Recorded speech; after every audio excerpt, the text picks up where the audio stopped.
Loving God with your mind is one of the greatest commandments in the Bible. This was said by Jesus.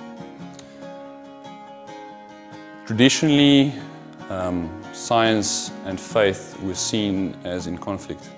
I do not believe this is true. The only reason why science is in any way possible is because of a principle called the uniformity of nature. And the uniformity of nature says that what happened yesterday is going to happen today and most probably is going to happen tomorrow.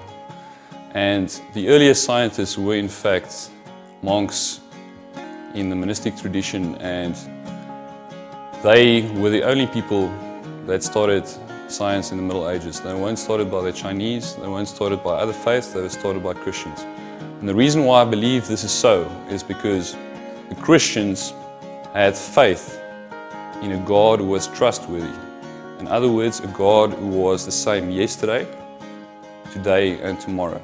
And science, in fact, is built on that principle. That is the ultimate assumption that science is built. The fact that yesterday, today and tomorrow is basically the same, the principle of uniformity. Now, a lot of people in the church are afraid of science. I think that is a mistake. I think it is a mistake to leave your mind, your reason behind when you enter the church doors.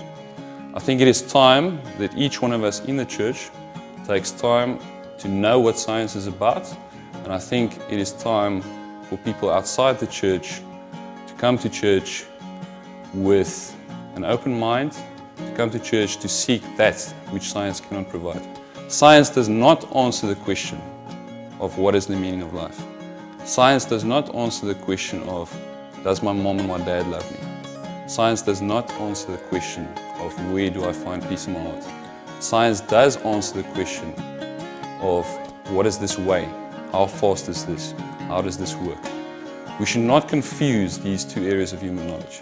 If God wrote both of these books, the book of God's Word in terms of the Bible and the book of God's works, these two will not be in conflict. These two will not be in conflict. The reason for that is because they've got the same author. I'll take one example. In Psalms, there is a verse that says that basically that the earth is stationary and the sun and everything moves relative to the earth. Now, if you take a simple literalist reading of this verse, you would think that the sun travels around the earth and not the earth around the sun. And just on this fact, the church, in fact, in the Middle Ages had a problem with Galileo, because Galileo, the famous Italian scientist, said with a new scientific theory that the earth, in fact, moves around the sun. And for quite a few years, the church persecuted him on this point.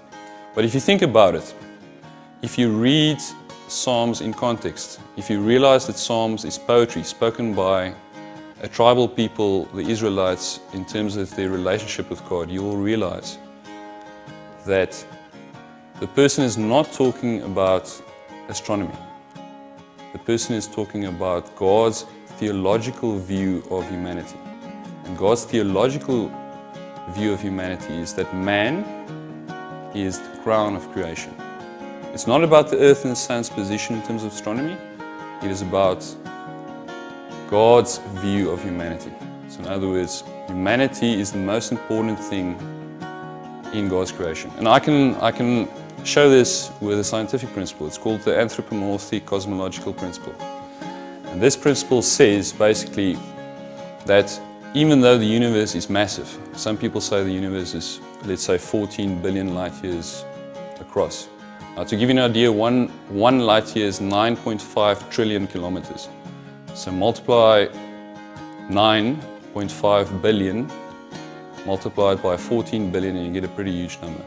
The reason why this universe is so big is because the universe is needed to be this big for us to actually be here. Current scientific theories have shown that the constants of nature need to be extremely finely tuned for us, carbon-based life forms, to actually exist. So in a way, this glorious, huge creation is the size that it is because God wanted His crown of creation to be on earth. Without this immense brilliance of planning and design in God's works, we would not be here.